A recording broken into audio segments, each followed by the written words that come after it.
Suspected herders kill policeman, 8 others in Benue State. Lagos State government urges residents in Lekki, Ikorodu, Ajegunle to relocate due to expected flooding. And Abure-led Labour Party group protest at INEC headquarters over omission of candidates in FCT by-elections.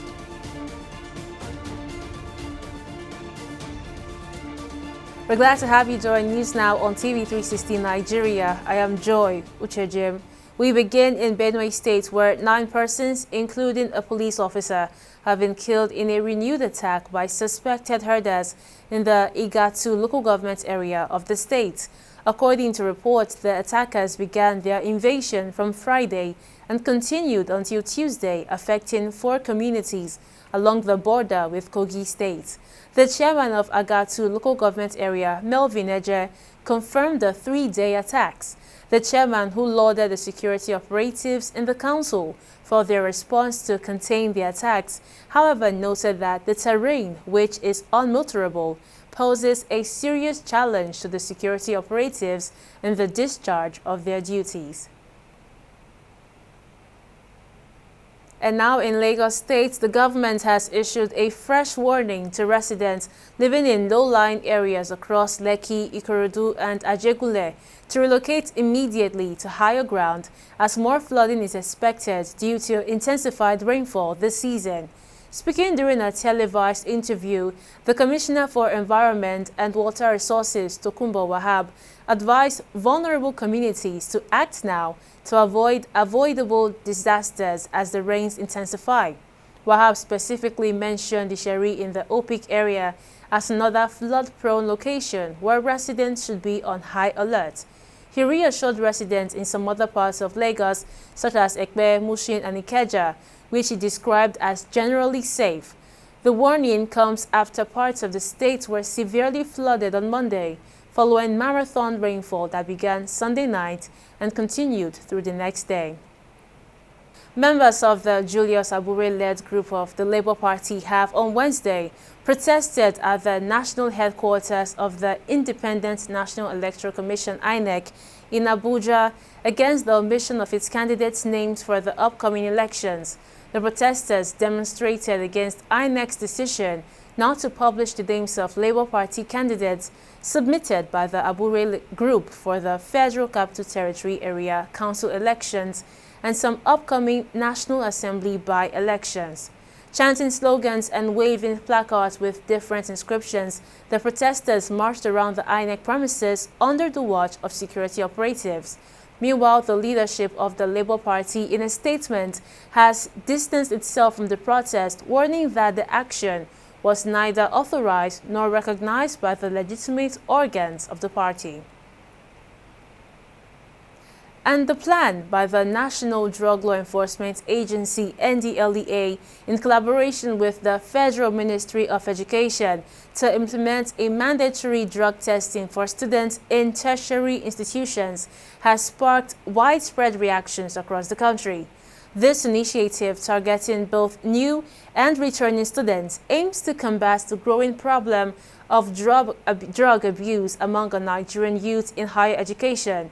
TV parents and youths who expressed strong support for the policy. TV360's Victoria Akonde has more details. Nigeria is facing a growing crisis of drug abuse, particularly among its youth population.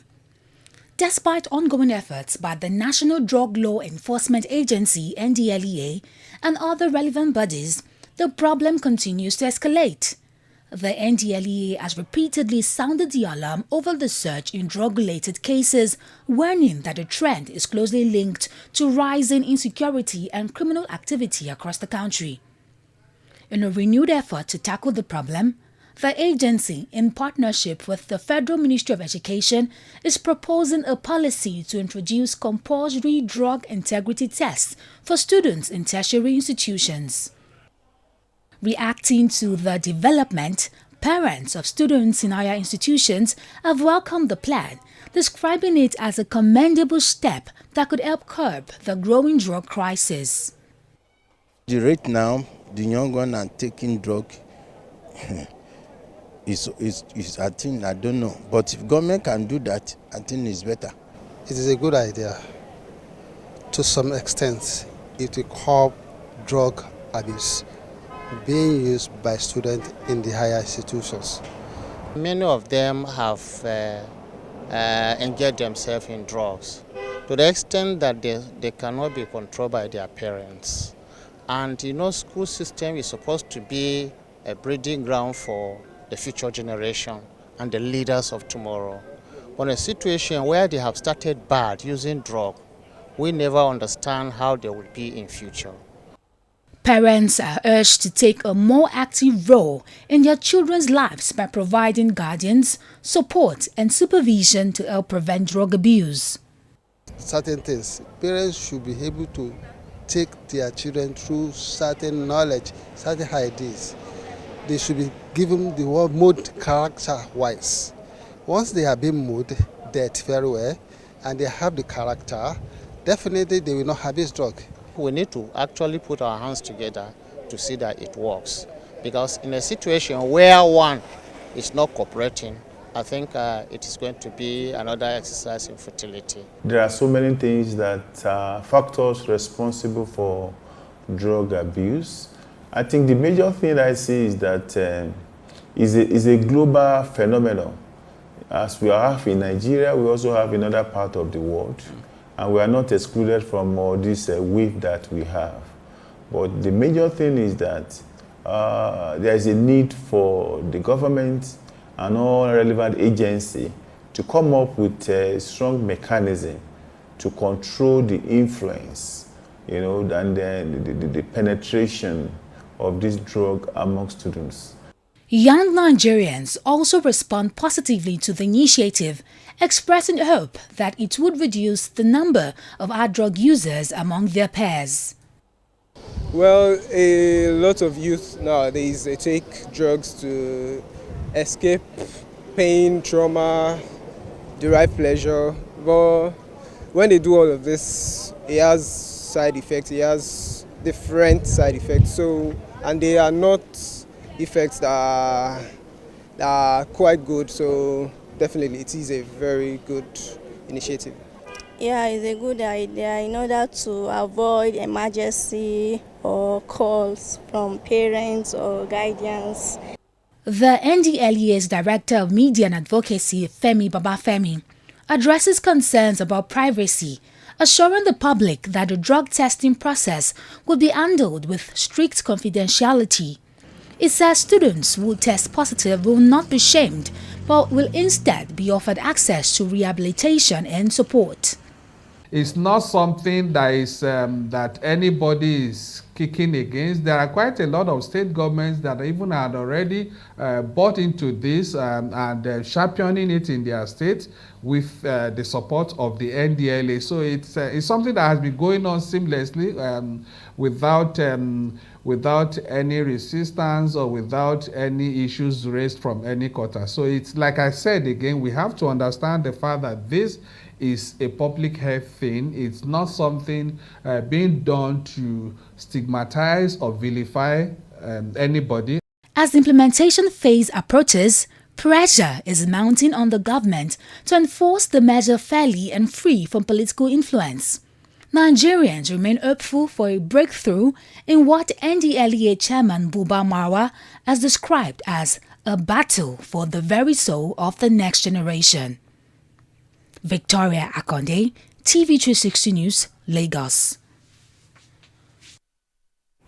And the Federal Capital Territory FCT Security Committee has vowed to effectively tackle the increasing influx of destitute and road traffic offenders within the nation's capital and its environment, as their actions constitute threats to the common interest of the territory. The FCT Commissioner of Police, CP Ajao Adewale, made the statement at a meeting presided over by the Minister of the Federal Capital Territory, Nyesom Wike, in Abuja.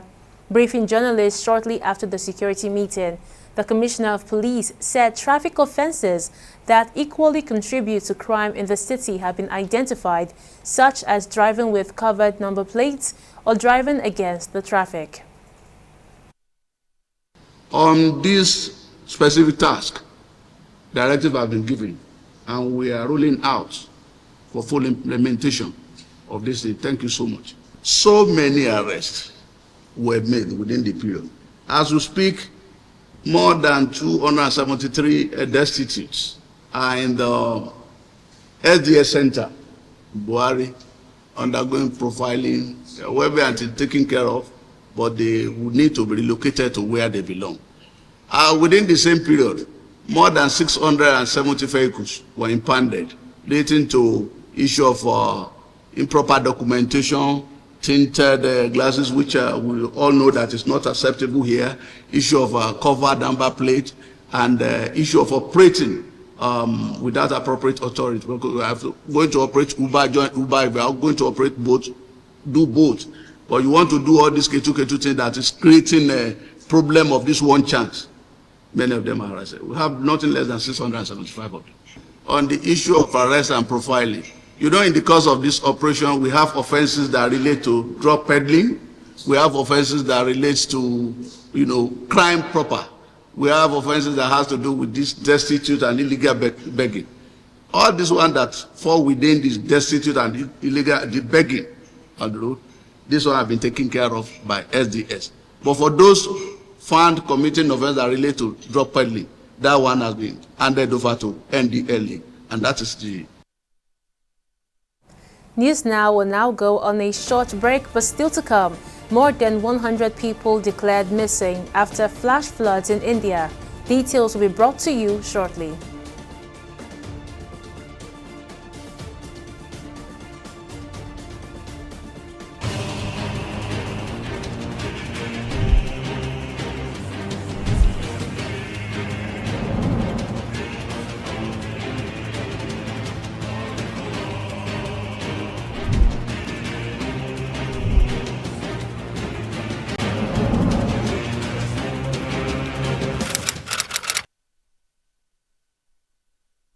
In the last 3 years, we have built a multi-purpose center, which is the envy of all in our constituency. And I can tell you that the people who are living there are already enjoying it. Guy, do you think what this man just said is true? See, I seriously doubt. I'm sure it's one of those their silly lies. Wait, do you know the way to find out if these things he's saying is true or not? This is the Construct app. It gives people like us a sure way to track implementation of constituency projects. It gives valid and verified information on location of projects, amounts allocated, amount funded, the level of job done, and even the profiles of concerned legislators. You and I can post directly on this app. Are you serious? This is the go-to app if you want to know how our Commonwealth is being expanded by the government. Wow. Let's even see if what this man said is true. Show me. The Construct app is developed by Other People Nigeria with support from USAID and is available on both Google Play Store and Apple Store. And it's true. Of course, I told you.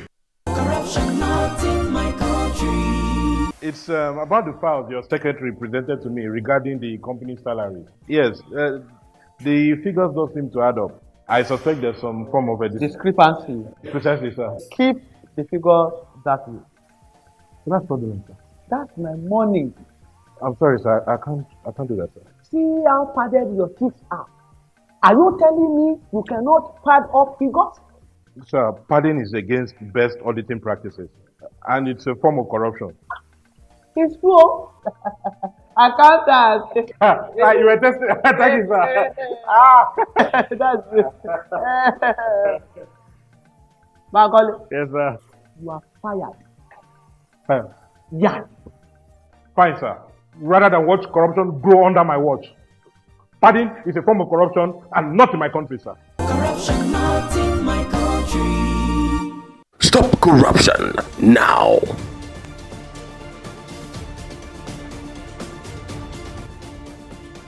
Welcome back. Here's a recap of some of our top stories. 9 persons, including a police officer, have been killed in a renewed attack by suspected herders in the Agatu local government area of Benue State. According to reports, the attackers began their invasion from Friday and continued until Tuesday, affecting 4 communities along the border with Kogi State. The chairman of Agatu local government area, Melvin Eje, confirmed the 3-day attacks to journalists. And Lagos State government has issued a fresh warning to residents living in low-lying areas across Lekki, Ikorodu and Ajegunle to relocate immediately to higher ground as more flooding is expected due to intensified rainfall this season. Speaking during a televised interview on Tuesday, Commissioner for Environment and Water Resources Tokunbo Wahab advised vulnerable communities to act now to avoid disasters as the rains intensify. And in case you missed any of our news bulletin or for more updates, you can catch us on Limex World TV and ABO TV or log on to our website on www.tv360nigeria.com. You can also follow us on our social media platforms on X, Instagram and YouTube at TV360 Nigeria or download our mobile app on Google Play Store, Huawei App Gallery and Apple Store. On Facebook, we're at TV360 Online.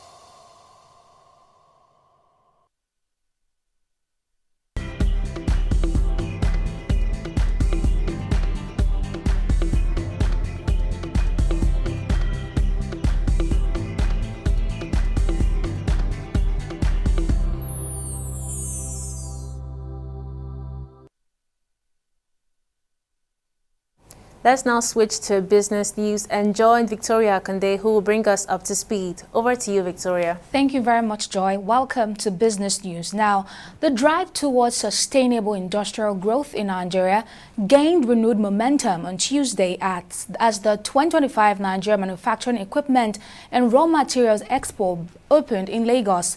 The 3-day expo brought together key industry stakeholders, top government officials and technology providers to chart a new path for Nigeria's manufacturing sector. TV360's Okpayemi Owosheni has more on the report. Amid Nigeria's ongoing economic reforms and efforts to strengthen manufacturing sector, top government officials, industry leaders and innovators are championing the use of cutting-edge technology and local resources in reshaping Nigeria's manufacturing future. Giving the welcome address, the president of the Manufacturers Association of Nigeria, Francis Meshioye, emphasizes the need to advance local sourcing, beneficiation, and industrial utilization of raw materials as a path to economic self-reliance. Speaking further, the Director General of the Raw Materials Research and Development Council highlights recent gains, such as a new legislation mandating 30% local processing of raw materials. This event offers you value chain opportunity to see end-to-end manufacturing experience. Local fabricators, original equipment manufacturers, innovators, and raw materials researchers and producers are all in one room for the next 3 days to foster collaboration and growth for the manufacturing sector. It is a celebration of innovation, collaboration, and the shared vision we all hold for the future of manufacturing in Nigeria. It serves as a platform for us to appreciate the place of cutting-edge technology and innovation in the productive sector of our economy. Last month, Nigeria achieved a watershed legislative milestone aimed at channeling global capital into raw material processing technologies, with the Senate formally passing the Raw Materials Research and Development Council Establishment Amendment Bill of 2025, mandating that no raw materials may leave our shores unless they have undergone at least 30% local processing or value addition within Nigeria's own soil. In his keynote address from the tech sector, The CEO of Open Access Data Centers outlines digitization, artificial intelligence, and automation as key drivers of modern and sustainable manufacturing. Much has changed, but going back, much hasn't changed. It's the same thing with GlaxoSmithKline in the UK, putting together using big data to optimize the way they report and optimize their manufacturing systems. Giving his remarks, the Minister of Innovation, Science and Technology, Uche Nanji, describes the expo as a call to build partnerships, embrace smart technologies, and support Nigerian manufacturers despite rising costs and infrastructure challenges.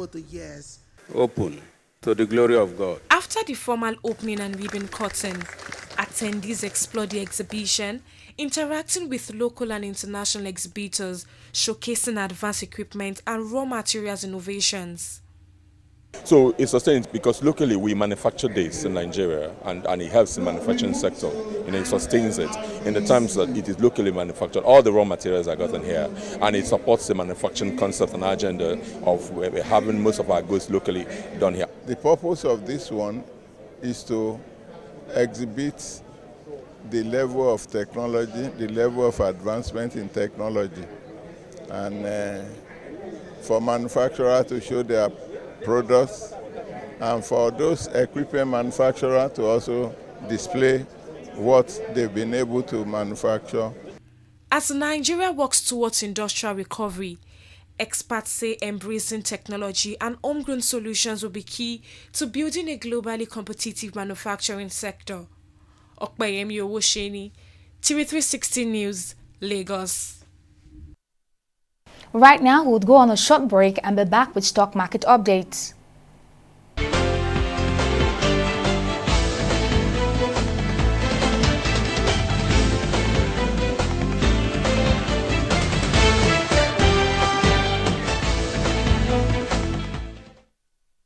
Welcome back. The Nigerian equities market stayed in positive territory for the third straight session as it advanced by 0.7% midweek. The market capitalization now stands at 92.3 trillion naira, adding further strength to the week's bullish run. A total of 127 equities were active on the NGX, with 53 recording gains and 26 closing lower.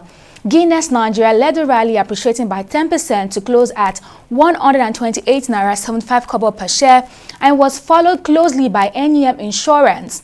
Now, investors showed sustained interest with over 1.7 billion shares traded across 35,100 deals, pushing turnover above 30 billion naira. Now, compared to Tuesday's figures, trading volume increased by 66%.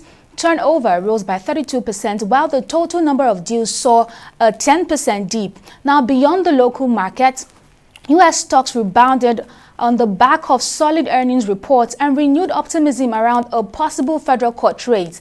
Major indices across Wall Street closed in the green, as you can see on the chart, with positive spillovers into the European and Asian markets. Meanwhile, in the foreign exchange market, the Naira closed at 1,570 Naira to the US dollar on the block market, and at 2,120 Naira to the British pound, and at 1,795 Naira to the euro. That wraps up our stock and business market update. And now on the global scene, more than 100 people are missing and at least 4 people have died after a flash flood swept through the village of Darali in the North Indian state of Uttarakhand. According to local authorities, about 190 people have been rescued so far in the affected region, and teams from the army and disaster response forces are operating in the area to rescue more people trapped under debris. Meanwhile, the India Meteorological Department have warned that heavy rainfall will continue for the next few days. And still on the foreign scene, an elderly woman has died and another person is missing after a massive wildfire swept through parts of southern France, destroying homes and forcing thousands to flee.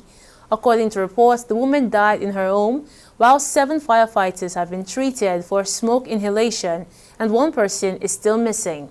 The blaze broke out on Tuesday near the village of La Riboute in the Old region and has already burned more than 13,000 hectares, making it the largest wildfire in France this year. more than 1,800 firefighters supported by 500 vehicles were deployed to the area. And finally, on sports, Nigeria has been selected as the host of the 2027 African School Games. Nigeria's bid defeated the proposals of South Africa and Kenya to be named the destination for the second edition of the competition. The African School Games is a continental competition that features student athletes aged between 14 and 17. The Director General of the National Sports Commission, Bukola Olokbade, described the hosting right as a huge win for Nigeria and the future of sports development on the continent. And still on sports, Leicester City have rejected Valencia's late bid for Wilfred Ndidi. According to transfer expert Ben Jacobs, Valencia made a late move to hijack Turkish Super League giant Besiktas' move for Ndidi, but their attempt was rebuffed by Leicester City. Besiktas already have a €9.5 million agreement in place with Leicester, pending only minor details. The defensive midfielder is expected to sign a 3-year contract with the option of another year and will undergo medicals with Besiktas this week. And that wraps up our bulletin on News Now. Many thanks for joining us. I am Joy Uchejim. See you next time.